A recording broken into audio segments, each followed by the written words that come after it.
Oggi è l'ultimo giorno utile per pagare l'odiata mini-IMU. Secondo le stime sarebbero circa 9 milioni i contribuenti italiani che hanno precedentemente fruito della cancellazione della seconda rata dell'imposta municipale unica e che entro oggi devono versare la somma equivalente al conguaglio.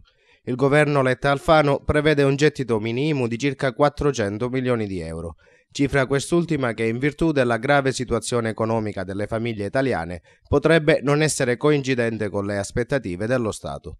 La mini-IMU comunque non si paga in tutti i comuni, ma soltanto in quelli che hanno aumentato l'aliquota base del 4 per 1000. In Sicilia sono 72 su 390 totali i comuni interessati, di questi solo 10 su 43 quelli della provincia di Agrigento. Ma vediamo adesso l'elenco completo dei comuni agrigentini e le relative aliquote applicate. Nella città di Agrigento il calcolo della tassa deve essere effettuato tenendo conto del massimo dell'aliquota consentita che è del 6 per 1000. Oltre ad Agrigento, la mini-IMU più salata si paga anche a Palma di Montechiaro, Ribera e Sant'Angelo Muxaro. In questo elenco di comuni non poteva mancare Favara, dove la tassa conguaglio per i proprietari di prime case si calcola con l'aliquota del 5 per 1000. Stessa percentuale d'imposta è stata applicata anche nei comuni di Sciacca, Ravanusa e Santa Margherita di Belice. Aliquota leggermente più alta, 5,4 per 1000 invece a Realmonte, dove però il sindaco Puccio ha promesso di restituire la somma ai cittadini con i soldi delle indennità spettanti all'amministrazione comunale.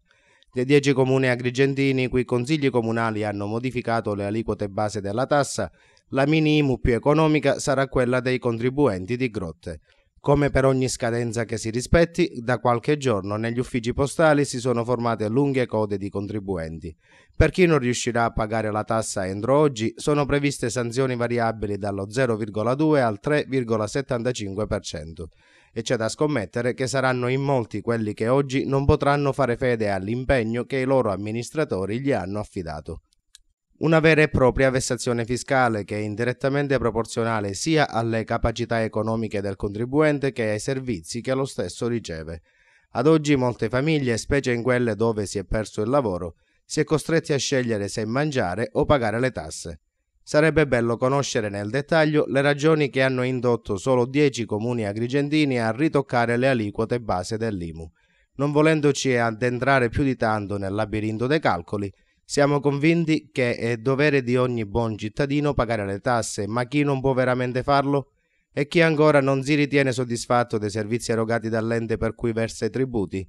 A questi due interrogativi dovrebbero rispondere i politici, ma loro forse sono troppo impegnati a chiedere sacrifici agli italiani.